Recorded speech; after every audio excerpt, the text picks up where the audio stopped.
કે જ્યારે હું ગુજરાતનો મુખ્યમંત્રી બન્યો અને પહેલી મિટિંગમાં સરકારી અધિકારીઓ મને માહિતી આપી અને એમાં જ્યારે કહ્યું કે કન્યા કેળવણીમાં ગુજરાત 20મા નંબરે છે, એ દિવસે મારા માટે અત્યંત આઘાતજનક સમાચાર હતા. મનમાં એટલી બધી પીડા થઈ હતી કે મારું કહેવાતું આટલું પ્રગતિશીલ ગુજરાત, ત્યાં દીકરીઓના શિક્ષણની બાબતમાં દેશમાં 20મા નંબરે છીએ. મિત્રો, હજુ તો મને મુખ્યમંત્રી બન્યાને 48 કલાક નહોતા થયા. કોઈ માણસ મુખ્યમંત્રી બને એટલે ચારો તરફ જય જયકાર ચાલતો હોય, વાહવાહી ચાલતી હોય, હારતોરા ચાલતા હોય, ટીવી છાપામાં બધે ચમકતા હોય, એવો અવસ્થા હતી. પણ જયારે આ સમાચાર સાંભળ્યા ત્યારે મારો આખો આનંદ વિસરાઈ ગયો, વિંખાઈ ગયો. મનમાં એક પીડા થઈ, આ મારું રાજ્ય. અને એ જ વખતે મનમાં થયું હતું કે આ સ્થિતિ મારે બદલવી છે. એ દિવસે મનમાં થયું હતું કે આ સ્થિતિ મારે બદલવી છે. અનેક યોજનાઓ કરવી, સરકારને દોડાવી, સરકારના અધિકારીઓનો હિસાબ માંગવો, આ બધું તો કરીએ. મને થયું સરકાર તો બધું કરશે, નરેન્દ્ર મોદી શું કરશે? સરકાર તો કરે, હું દોડાવું તો દોડે બી કરે, પણ નરેન્દ્ર મોદી શું કરશે? અને ત્યારે મનમાં એક વિચાર આવ્યો હતો, આ કન્યા કેળવણી નિધિનો. અને ઈશ્વરે મને એક રસ્તો સુજાડ્યો.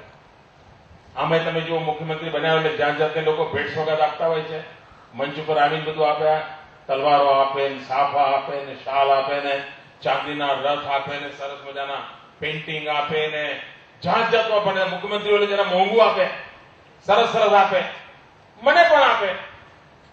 અને એવું સરસ હોય, આમ ઘરમાં મૂકવાનું મન થાય. આમ દિવાલ પર ટંગાવ્યું તો આખી દિવાલ શોભી ઉઠે એવી સરસ આપે. ઘરના ખૂણામાં આમ રથ મૂક્યો દેવો, રથ સરસ લાગે. કોઈ પણ આવે તો આમ જો, મોદી સાહેબ તમારા ઘરમાં રથ કેટલો સરસ આવ્યો છે, ક્યાંથી લાયા હતા? મૂર્તિઓ આપે, એટલી સરસ આપે, આમ મૂક્યો તો આમ જોવાનું મન થાય. અને મૂકવાનું મન થાય, સ્વાભાવિક છે. હું પણ એક મનુષ્ય, મને પણ એમ થાય, ચલો જરા મુખ્યમંત્રીના ઘરમાં બધી સજાવટ કરી, કેટલું સરસ લાગે ને? આવી બધી વસ્તુ મૂકી હોય તો ગમે ને? આવી કોઈ વસ્તુ આપી હોય તો ગોઠવવાનું ગમે કે ના ગમે? ગમે ને? જેમ તમને ગમે ને મને ગમે, મને થાય ગોઠવીએ. પણ ત્યારે મારા મનમાં એક વિચાર આવ્યો કે શું નરેન્દ્ર મોદીનું કામ મુખ્યમંત્રીના ઘરની શોભા વધારવાનું છે?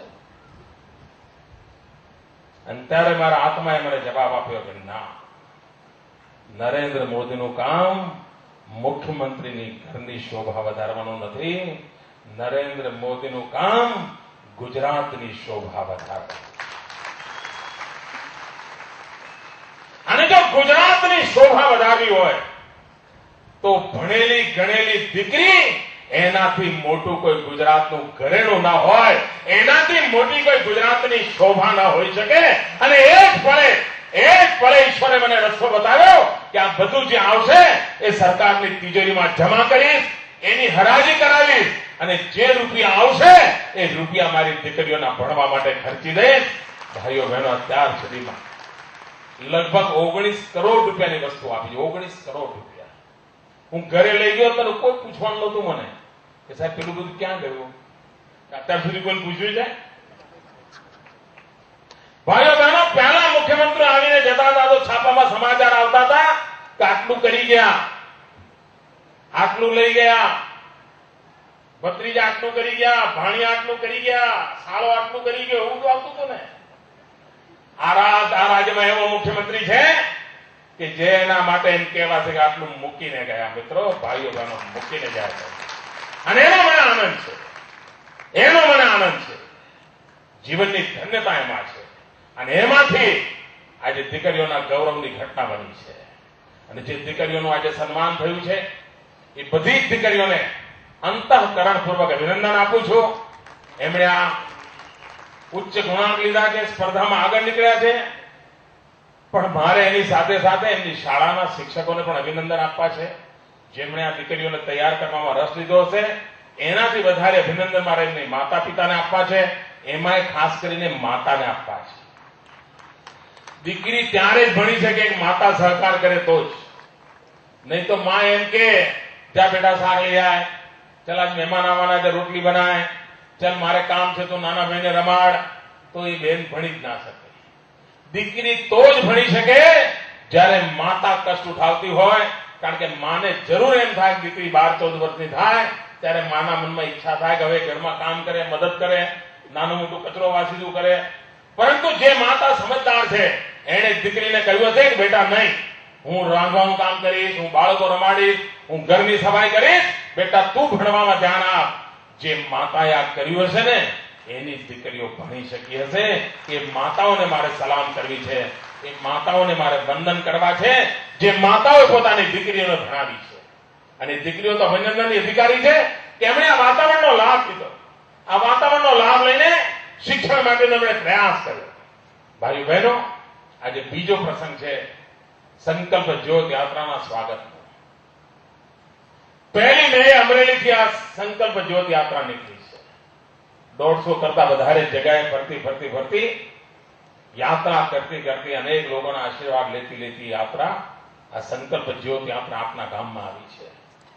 માતાઓ, બહેનો, વડીલો, મિત્રો, આ અમરેલીથી શરૂ થયેલી યાત્રા છે. અને અમરેલીથી એટલા માટે નહોતી ચાલુ કરી કે એબીસીડીમાં અમરેલી પહેલું આવે, અ પહેલો આવે. અમરેલીથી એટલા માટે કરી હતી કે ગુજરાતના પહેલા મુખ્યમંત્રી ડોક્ટર જીવરાજ મહેતાનું એ ગામ છે.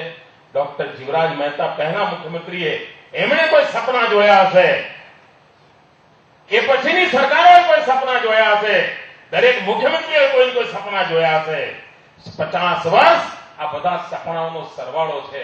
અને એટલા માટે આ રાજ્ય સરકાર, અને જીવરાજ મહેતા ભાજપના નહોતા, એ કોંગ્રેસના હતા, પણ એમના પુતળા પાસે એમના આશીર્વાદ લઈને અમે આ સંકલ્પ જ્યોત યાત્રાને કાઢી હતી.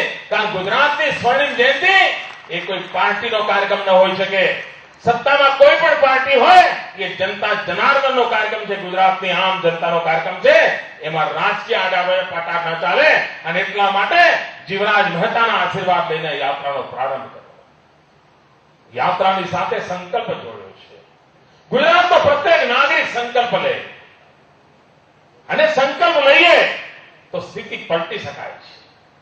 જીવનમાં પણ, ઘરમાં પણ કંઈ કામ કરવું તો નક્કી કરવું પડતું હોય છે કે ભાઈ સોમવાર આટલી સફાઈ કરી દઈશ, યા મંગળવાર આટલું વાંચી દઈશ, યા બુધવાર આટલા ગણિતના દાખલા પૂરા કરી દઈશ. સંકલ્પ વગર જીવનમાં સફળતાની સંભાવના હોતી જ નથી. એમ ગુજરાતે પણ સિદ્ધિઓ પ્રાપ્ત કરવી હોય તો સંકલ્પ કરવો પડે.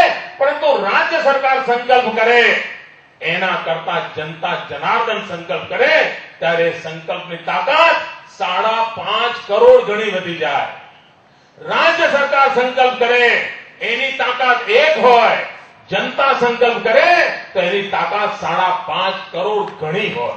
આ 5.5 કરોડ ગણી તાકાત, એ તાકાતને મારે મેદાનમાં ઉતારવી છે. અને એટલા માટે પ્રત્યેક નાગરિકને કોઈ ને કોઈ સંકલ્પ લે. અને આ સંકલ્પ સમાજના દૂષણો દૂર કરવાનો સંકલ્પ. મને અનેક લોકો મળ્યા, એને કહ્યું અમે અસ્પૃશ્યતા અમારા ઘરમાં આવે ત્યારે મારે ત્યાં અસ્પૃશ્યતાનું નામો નિશાન નહીં હોય. અનેક લોકો મને મળ્યા જેમણે કહ્યું અમે સંકલ્પ કર્યો છે કે અમે દહેજ લઈશું નહીં, દહેજ આપીશું નહીં. અનેક લોકોએ સંકલ્પ કર્યો છે અમે લાંચ લઈશું નહીં, લાંચ આપીશું નહીં. અનેક લોકોએ સંકલ્પ કર્યો છે કે અમે સ્વચ્છતા જાળવીશું અને કોઈ ગંદકી કરતું હશે તો એને રોકીશું. અનેક લોકોએ સંકલ્પ કર્યો છે કે અમે શિક્ષણની અંદર પ્રગતિ કરીશું. અનેક લોકોએ સંકલ્પ કર્યો છે કે અમે સરકારના કાયદાઓનું પાલન કરીશું. અનેક લોકોએ સંકલ્પ કર્યો છે કે અમે કરવેરા સમયસર ચૂકવીશું. નાના સંકલ્પ, પોતાનું પણ ભલું કરે, સમાજનું પણ ભલું કરે. આવા સંકલ્પ લઈને આ રાજ્ય આગળ વધવા માંગે છે. 5.5 કરોડ નાગરિકોના સંકલ્પ ગુજરાતને કેટલા કદમ આગળ લઈ જાય. એક નાગરિક એક ડગલું આગળ વધે તો ગુજરાત 5.5 કરોડ ડગલા આગળ નીકળી જાય. ભાઈઓ, દુનિયાની કોઈ તાકાત આ ગુજરાતને પહોંચી ન વળે. અને તેથી ભાઈઓ બહેનો, હું આજે આપને વિનંતી કરવા આવ્યો છું કે આપણે સંકલ્પ લઈએ અને સંકલ્પ લેવડાવીએ.